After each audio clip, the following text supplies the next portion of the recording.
Hello guys, welcome back to my another day and another blog. आज blog की शुरुआत मैं रात को 10 बजे से कर रही हूँ। तो हमारे घर में गैस खत्म हो गई है, तो चलो चलते हैं बाहर डिनर करने। तो आज हम डिनर करने एक ऐसी जगह पे जा रहे हैं जो मुझे बनारस आके काफी दिनों से ट्राई करना था, बट आज है ना मौका मिल ही गया उसे ट्राई करने का। मुझे लगा नहीं था इतना ज्यादा अच्छा होगा, तो हम लोग रेडी होकर निकल लिए हैं घर से। और रात के टाइम तो बनारस का नजारा कुछ अलग ही होता है, काफी ज्यादा सुंदर लगता है। और कल हमें हल्द्वानी के लिए निकलना है और आज रात को ही गैस खत्म हो गई थी, तो हमारा अचानक से प्लान बन गया है। और गैस की शॉर्टेज इतनी है ना कि हमें ना बाहर जाके खाना ही पड़ा, क्योंकि हमें सिलेंडर ही नहीं मिला। फिर सोचा कि यार क्या ही भरवाना है सिलेंडर। हम पहुंच गए बनारस का फेमस बाटी चोखा रेस्टोरेंट में, और ये बिल्कुल है ना इस टाइप से गांव में खाना बनाते हैं ना, बिल्कुल उसी तरीके से बनाना बताया गया है। अंदर हम एंटर हुए तो उसमें है ना बिल्कुल गाँव के तरीके से हाथ से चक्की पीसने वाली थी, आटा वगैरह, और बहुत ही ज्यादा अच्छा था। मुझे लगा नहीं था कि बनारस जैसी सिटी में भी इस तरीके का है ना, मतलब गाँव के ट्रेडिशन को फॉलो करते हैं और हाथ से है ना चक्की पीसने वाले थे। और ये मतलब हाथ से आटा पीस रहा था यहाँ पे, और बिल्कुल है ना गांव की तरीके से सलबट्टे पे चटनी वगैरह पीसी थी, और पेंटिंग भी ये सब हैंडमेड की हुई है। इतना अच्छा लग रहा था ना, बिल्कुल बहुत ही ज्यादा कमाल का था। और रेस्टोरेंट इनका ऊपर की तरफ था, तो हम लोग ऊपर चले गए। और फिर सबसे पहले है ना बाहर स्लीपर उतारनी पड़ती है, अंदर स्लीपर ले जाना अलाउ नहीं है, तो हम लोगों ने बाहर चप्पल उतारी। और यहाँ पे है ना ये डोली वगैरह बनाई हुई थी।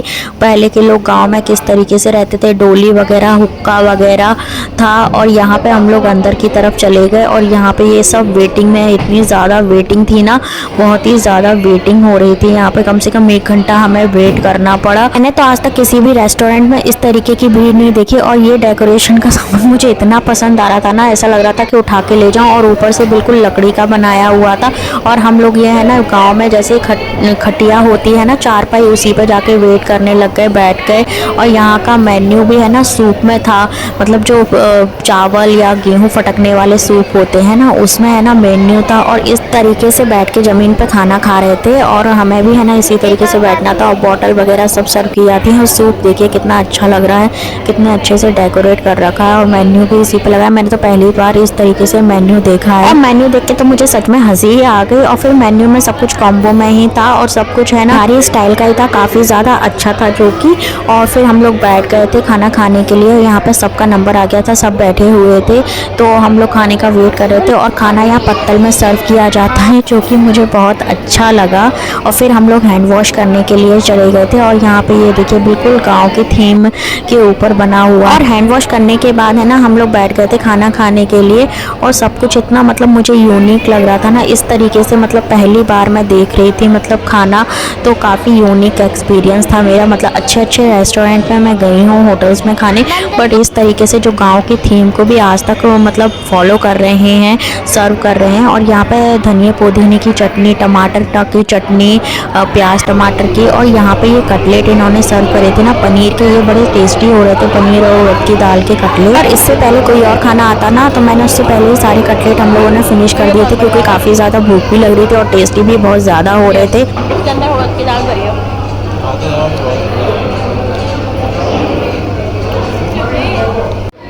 ने सर्व किया हमें चोखा और बाटी सर्व की। ये पनीर की बाटी थी, प्याज और पनीर की बाटी थी, बहुत ज़्यादा हैवी हो रही थी, घी से बहुत ही लोडेड बाटी, पनीर वाली बाटी मेरी तो। मैं तो मत खिलाना लो, मैं तुम्हारे, अरे पापा के में से ही दिया है मैंने। और स्वीट में है ना खीर थी, हलवा था, और रसगुल्ले, गुलाब जामुन थे। मैंने तो अपना मूंग की दाल का हलवा ही मंगवाया, जो कि मेरा ऑल टाइम फेवरेट है, पर मैंने कम खाया, मेरे से ज़्यादा तो मेरा बेटा ही खा गया मूंग की दाल का हलवा, क्योंकि उसे भी बहुत ज़्यादा पसंद है। बेटे को कुछ खाना पसंद ही नहीं आया, क्योंकि उसे बाटी चोखा पसंद नहीं है, तो उसने खाया ही नहीं ज़्यादा कुछ खाना, तो ज़बरदस्ती मैं उसे खिला रही हूँ। खा पी के हम लोग बाहर निकल लिए। फिर हमने कुछ फोटोज़ बनाए, वीडियोस बनाए, और खा पी के हम घर की तरफ के लिए निकल लिए। ब्लॉग पसंद आया तो सब्सक्राइब कीजिएगा, लाइक कीजिएगा, और एक बार अगर बनारस में है तो ज़रूर ट्राई कीजिएगा। और हम लोगों को है ना आज खाना खा के काफ़ी ज़्यादा मज़ा आ गया। काफ़ी दिनों से मेरा मन था कि मुझे बाटी चोखा खाना है, तो फाइनली आज मेरी फरमाइश भी पूरी हो गई है। सब्सक्राइब कीजिएगा, लाइक कीजिएगा, कमेंट कीजिएगा। मिलते हैं नेक्स्ट ब्लॉग में, बाय बाय।